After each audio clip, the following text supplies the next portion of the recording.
I think the key word here is persistence.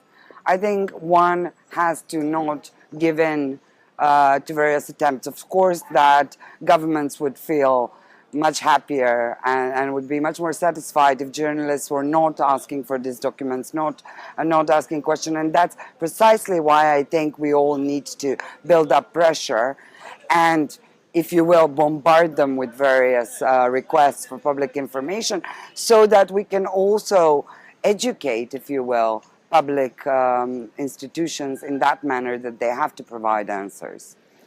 There are cases where they do, and there are cases where they are reluctant to learn, which I think changes fast once they start doing it, and then they learn on their mistakes. So they learn once or twice, they do a wrong request, or they ask the wrong question, and then based on that, they learn and they know how to do it the next time. And I think that everyone that has actually started filing requests for public information has gotten hooked to the practice pretty soon.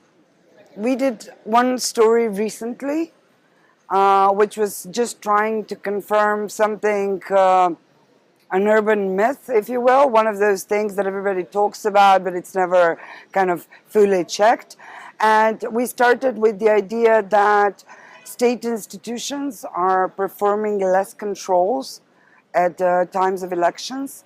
So we looked at documenting the work of various inspectorates, but also the traffic police in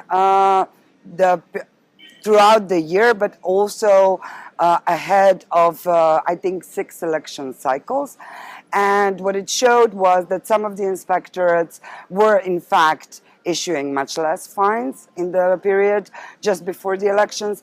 And in the case of the traffic police, the example was much more dramatic, because it showed that if monthly police were issuing between 5,000 and 6,000 tickets, they issued in those months before elections, let's say 2,000 or 1,000 and so on. Unfortunately, journalists in Macedonia are not taking as much advantage of the tool requesting public documents through the right to access public information. And that is for several reasons. One, because we have traditionally, especially in the past several years, rather closed media, that are rather closed institutions that are not transparent.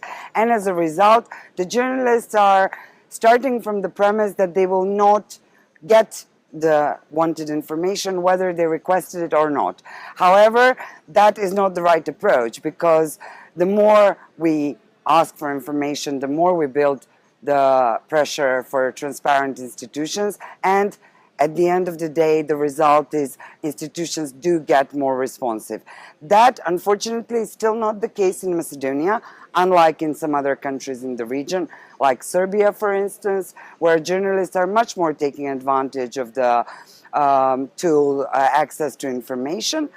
And that is also the case in other countries in the region.